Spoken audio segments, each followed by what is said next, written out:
Here we Satanic have this religions. over here. This is through all religion. We talk about what that religion is in each of the religions. And let's just review that for a moment.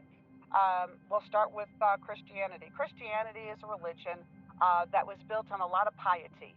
So is Catholicism, which is just another branch of Christianity in my book. And all of that was just based on a lot of piety. And in fact, if you look at Judaism and you look at Islamism, it's all based on a lot of piety, right? And so that means when you're talking about piety and the understanding or appreciation that most of us think of it, it's really living a very fear-based existence with the belief structures that there is a heaven, there is a hell, and what we do here is going to ascertain whether we go to one or the other. And also it's based on the ideas of Adam and Eve and Abraham and Isaac and Sarah and Ishmael and Noah and Moses and Aaron and on and on and on it goes, right? So all of these names and all these storylines that place us in these pockets of fear, and also when the Christians pray and give service to their God, they're using the Holy Bible, right? And when you look at the Holy Bible, it's generally black and it's squared. And it's so we don't talk about it in the truthing community, but when you really consider it, it's a black cube. The Holy Bible is a black cube. Now, if you do the research and you research pretty well, you'll understand that the Pisos, that's part of the Caesarean line, decided that they were going to write the Bible. And at first, initially, they were going to write it for their ledger. Who are their people, what are their family lines, their lineage, essentially. And then they got into, well, maybe I'm going to write some Gospels and Psalm and some stories and allegories and metaphors and whatever the hell they thinking that they were going to write. In fact, really what they were thinking was, I want to playwright. I want to playwright. And so what they did is they took their lineage and then they mixed it in with truth and history and a whole lot of story lines as well for their plays that they used to enact. It was their entertainment of that time. And there's a great, wonderful article written on it. If you're ever interested, I'll get that link and send it to you. I'll put it in this group.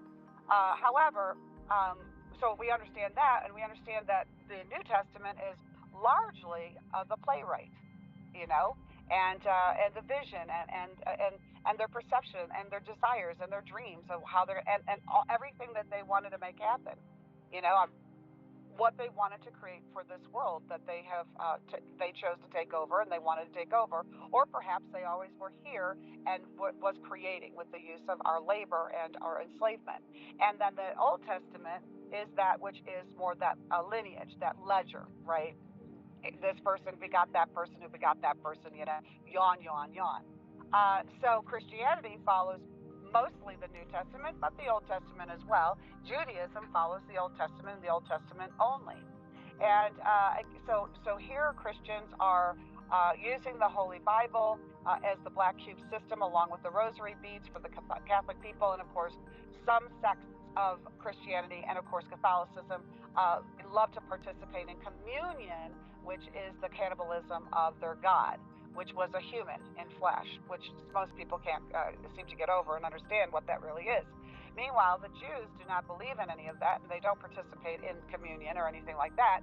However, we do like to participate by drinking wine and eating matzah. And when you really think about, our Mogen David wine and our matzah, it is the same thing as the blood of Christ and the eating the wafers for the flesh of Christ. And Jewish people won't see that. I'm a very rare bird where I can actually put that together and go, oops, that wasn't cool, So and then we love to take our matzah and we love to put our butter and smear our butter on our matzah and a little bit of salt or just salted butter, which I just have to say and whisper in the corner so I don't make you all blush, but that is kind of cognizant of semen.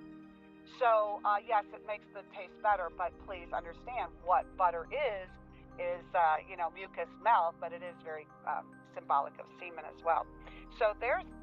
Patrick, welcome. I just want you to know I did watch that video, and thank you very much. I appreciate it. I will be bringing some references up from that.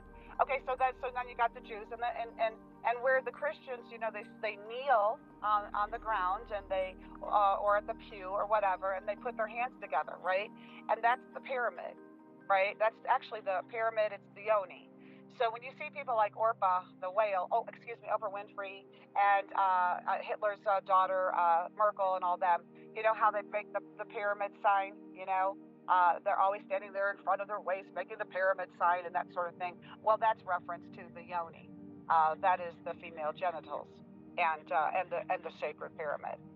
Um, so you have the Christians putting their hands together in the yoni, closed, pious yoni, and they're on their knees and they're praying. Usually right before bed, we teach our children to pray at the bed kneeling. And if you understand what the bed is, again, for those who don't know or don't remember, it means grave. So the word bed and the word couch means grave. That's why we go to a garden bed and we plant our food and we plant our flowers and that. We are planting on the grave. And that would represent that when we're literally planting food sustenance was originally not a part of who we were, and now we're eating it, and it is what is leading us to the grave. Are you hearing me? Okay, so we've got that. Now, so there's the Christians, but we've got the Jews, and the Jewish people, they show very clearly in their own way so much of the Saturnalia sun, so Saturn. So you've got the guys wearing the yarmulke over the crown chakra, and it's usually in black. It might be in white, it might be embroidered, it might be in white and blue and that sort of thing. But ordinarily, your cheaper yarmulkes are black, and that's the round planet Saturn. And as we know, it's not real. There's not a planet, but you understand what I'm saying. And that's placed over the crown chakra. They have the what is it, Shimmel? I don't know. Kathy can probably type it in. For the round furry hat, which represents, that's for your Orthodox, more Hasidic Jews. And so they also wear that as a crown that keeps them from being connected to God. They call it reverence. I call it disconnection. Meanwhile, when they go and they pray, when you're talking about the more Orthodox Jews or the Hasidic and Chabad Jews, then you've got them wrapping the tefillin, over their arm, and they're wrapping it 7 times down to their fingers and over their forehead. So now they've got their yarmulke blocking their crown chakra, and now they've got the tefillin blocking their third eye, and that's wrapped around with prayers and all sorts of shit. And they're both black cubes. Okay, literally black cubes. You've got the Islam or the Muslim people that are bowing to the Kaaba, over in Mecca, and that's the big black cube, right, with the meteorite inside and the covenant with Abraham and Ishmael and God, and who are the characters inside the black cube book, the Bible, that has to do with Judeo-Christianity. So I still am baffled as to why the Islamic people are bowing. So they're in white clothing, bowing. That's the white, that's the yang, and they're bowing to the yin black Mecca. Okay, so they're bowing. The Jews are wailing at walls, and Christians are making the yoni sign, and looking up at the sky, praying for assistance at the grave. So we understand what God is then. In terms of, if you're that's just your 3 basic. If you want me to go on and on and on, I'll break it all down for you.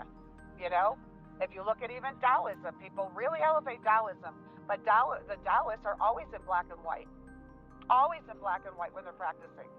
So they're carrying the duality as well, and many of the Taoists are transhumanists. So we know that they're what they worship, okay? So, and then you go, if you want to go on to Hinduism just gently, Hinduism was the first religion brought to the planet of our awareness of the major religions. First language, first religion, and look at all those gods and goddesses, okay, with all the arms and, dear Kali Ma and Shiva and Shakti and Ra and all of them. And when you look at them, you will see all of the signs, either of the 666, even when the Buddhists are sitting and doing or the yogis doing the mudras and so on and so forth, they say, no, that's the mudra, that's just the way you hold your hands. It's the 666 because that's what was implanted inside of those practices by the Kabbalists. So the Kabbalists, right? Kaaba in Mecca. Are we not seeing that this is all unified in one order and one system?